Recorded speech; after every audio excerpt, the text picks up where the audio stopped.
Welcome साथियों, epic edu channel पर मैं एक बार फिर आपका स्वागत करता हूं दोस्तों। तो दोस्तों, आज बहुत ही एक ऐतिहासिक दिन था। हरियाणा की सरकारी भर्तियों से संबंधित पंजाब और हरियाणा कोर्ट से हमने एक एक बात को पॉइंट टू पॉइंट आपको अपने यूट्यूब चैनल पर कोर्ट के रूम नंबर 17 से बताने की कोशिश की है दोस्तों। अब उन्हीं बातों को हम समराइज करके कहीं आपको दूसरे यूट्यूब चैनलों पर लाइव में एक एक डेढ़ डेढ़ घंटा धक्के नहीं खाने पड़े। 30-40 मिनट सबको हम 5 से 7 मिनट में एलोबरेट करेंगे। इस वीडियो में क्या क्या उस कोर्ट के रूम नंबर 17 में हुआ, उन चीजों को देखेंगे। उससे पहले आप प्लीज दोस्तों, चैनल पर पहली बार आए हो तो इसी प्रकार की ऑथेंटिकेट जानकारी आपको चाहिए तो आप चैनल को सब्सक्राइब कर लो। उसका तरीका मैंने वीडियो के प्रारंभ में आपको मैंने बता दिया है कि आप किस प्रकार सब्सक्राइब कर सकते। आपको एक भी रुपया सिंगल पैसा नहीं देना है दोस्तों। और आज सुनवाई थी बहुत ही अहम, सब बातों पे मैं बताऊंगा दोस्तों। आज दो केस हैं बड़े बड़े, ठीक है। एक तो उनमें जो आज सुनवाई हुई है दोस्तों, जो आज सुनवाई हुई, ठीक है, यदि मैं उसकी बात करूं आज, तो आज की यदि मैं बात करूं तो इसमें कुल मिलाकर आज 80 केस मर्ज थे दोस्तों। 80 से भी ज्यादा केस इसमें मर्ज थे। और इसमें दो बड़े केस थे दोस्तों। एक तो था अपना सोशियो इकोनॉमिक्स का, यानी सामाजिक आर्थिक आधार पर मिलने वाले, यानी जो सोशियो इकोनॉमिक्स का मामला था वो था दोस्तों एक। और एक था आपका जो LPA 1037 है, जिसको हरियाणा स्टाफ सिलेक्शन कमीशन ने जो केस किया है राहुल और अदर्स पर, ठीक है। ही दोस्तों आज इन पर सुनवाई होनी थी। जज साहब पहले ही फुल मूड में थे दोस्तों, और उन्होंने कल ही बोल दिया था कि इन पर बहस होगी और अच्छी खासी होगी, और हुई, अच्छी खासी हुई। और बिल्कुल भाई, जो 2 बजे आप कह सकते हो, 2 बजे जो है जज साहब है वो कमरे में पहुंच चुके थे, रूम नंबर 17 में, जहां सुनवाई होनी थी, ठीक है, रूम नंबर 17 में। उसके बाद अंकुर जो AG साहब है, विनय कुमार है, रविंदर ढुल है, ठीक है, सब ये क्या करते हैं, इसके अंदर एंट्री करते हैं। और दोस्तों सभी के सभी जो जाने माने वकील थे, सीनियर एडवोकेट थे, ठीक है, पंजाब और हरियाणा हाई कोर्ट के सभी आज कोर्ट के रूम नंबर 17 में मौजूद थे। और कोर्ट का रूम नंबर 17 खचाखच भरा हुआ था दोस्तों। और जैसे तैसे करके हमने भी वहां जगह पाई अपनी, और वहां सुनवाई स्टार्ट हुई दोस्तों।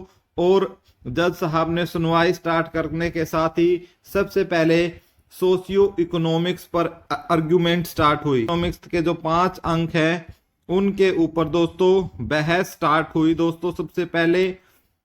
और साथ में LPA 1037 पर, केसों पर एक साथ जज साहब ने इस पर चुटकी ली और सुनवाई की, ठीक है। और AG साहब ने इस पर LPA पर आर्ग्यूमेंट स्टार्ट की सबसे पहले। तो जज साहब ने उनको बोला कि भाई जो भी सारा मामला है सबसे पहले उसको रिकैप कर दे। तो जो भी जज साहब थे ने जो ये ऑर्डर दिया AG साहब को, तो AG साहब ने सब क्या किया, उसको ब्रीफिंग करने का काम किया।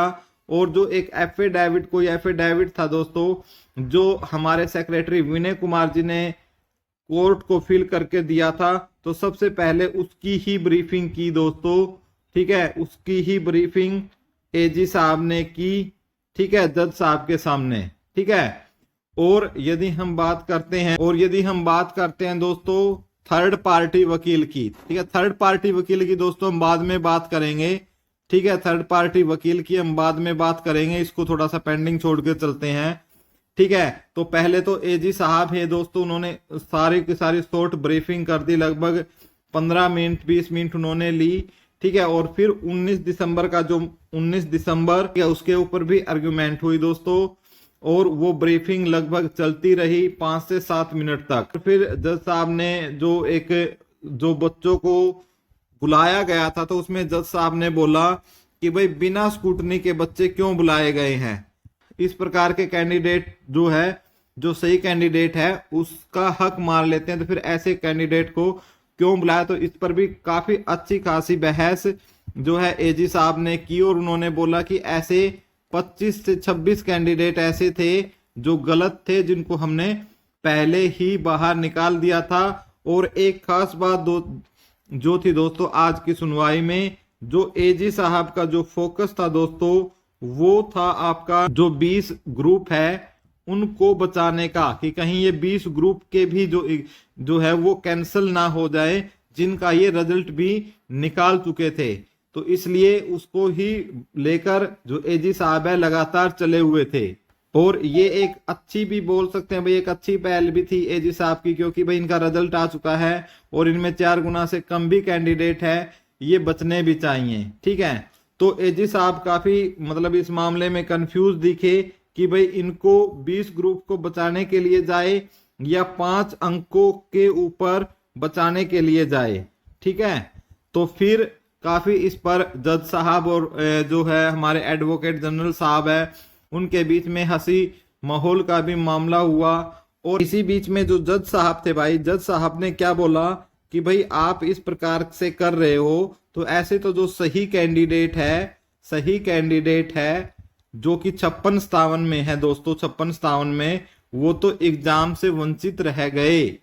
ठीक है, और एक खास बात जज साहब थे, जज साहब ने खास काम किया दोस्तों, वो था कि जो सिंगल बैच का जो फैसला था, ठीक है, जो सिंगल बैच का फैसला था उसकी काफी सराहना। ठीक है, और बोला भाई वास्तव में क्या है, सिंगल बैच ने बहुत अच्छा काम किया था, कि भाई डबल बैच ने ऐसा क्या कर दिया। जज साहब काफी इस पर नाराज दिखे आज। एजी साहब लगातार है बात कर रहे थे, वो 20 ग्रुप को बचाने की बात कर रहे थे। ठीक है, अब हम आ जाते हैं हमारे जो थर्ड पार्टी वकील है भाई, उसने क्या किया।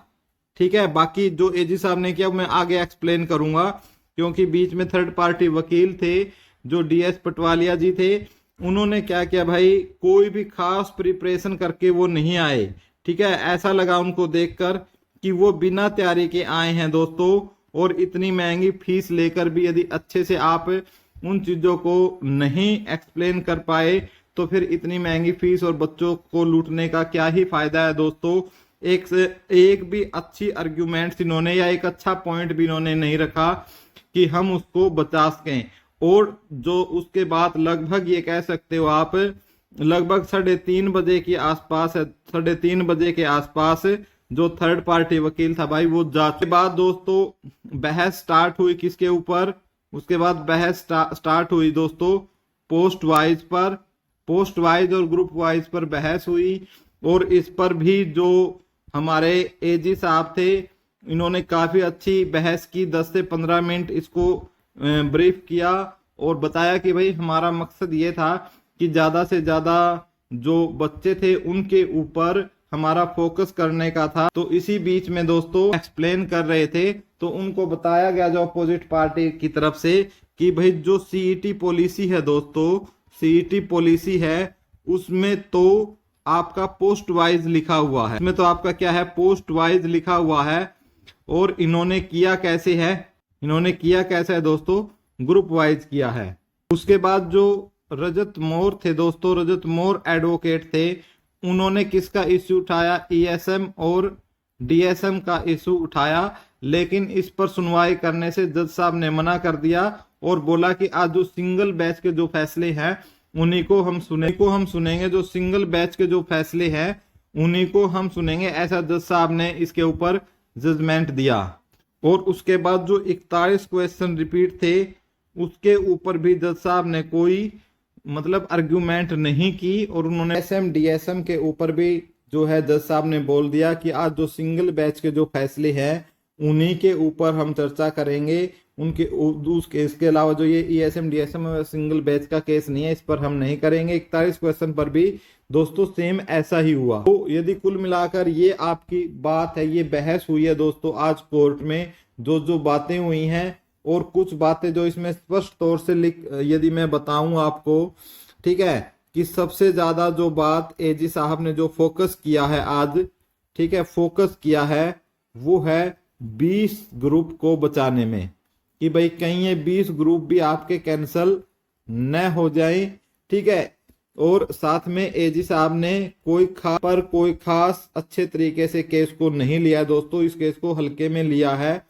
ठीक है। और हम थर्ड पार्टी वकील की भी बोले तो भी थर्ड पार्टी वकील ने भी कोई अच्छे से तैयारी करके नहीं आए। जजमेंट की यदि बात करते हैं दोस्तों, थोड़ी बहुत देर में जजमेंट आ जाएगा, तो आपको हमारे यहाँ पर यूट्यूब चैनल पर आपको सूचित कर दिया जाएगा। जो भी कंडीशन रहेगी हम आपको बता देंगे। ये हुआ है कोर्ट में, जजमेंट आता है नहीं आता है उस पर हम बाद में। और साथियों अभी एक अपडेट आ रही है जो LPA 37 पर है दोस्तों, ठीक है। और जो फैसला है, ठीक है, जो फैसला है वो जज साहब ने क्या कर लिया है, रिजर्व रख लिया गया है दोस्तों। फैसले को रिजर्व रख लिया गया है, ठीक है। एक बार फिर से बच्चों के साथ खिलवाड़ करने का काम किया गया है।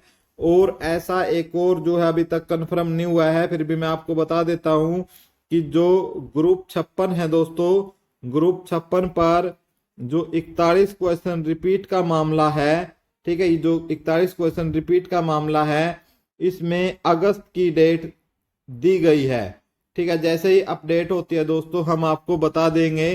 फिलहाल यही अपडेट है कि फैसले को रिजर्व कर लिया गया है और 41 क्वेश्चन जो रिपीट का मामला है उसमें अगस्त की जो डेट है वो दे दी गई, ठीक है। जो क्वेश्चन नंबर 56 रिपीट का मामला दोस्तों, ये था फिलहाल पंजाब और हरियाणा हाई कोर्ट से आपके लिए जो भी आज हुआ है। अब आप इसमें देख सकते हो कि पॉजिटिव हुआ है या नेगेटिव हुआ है, इस पर हम बाद में वीडियो बनाएंगे।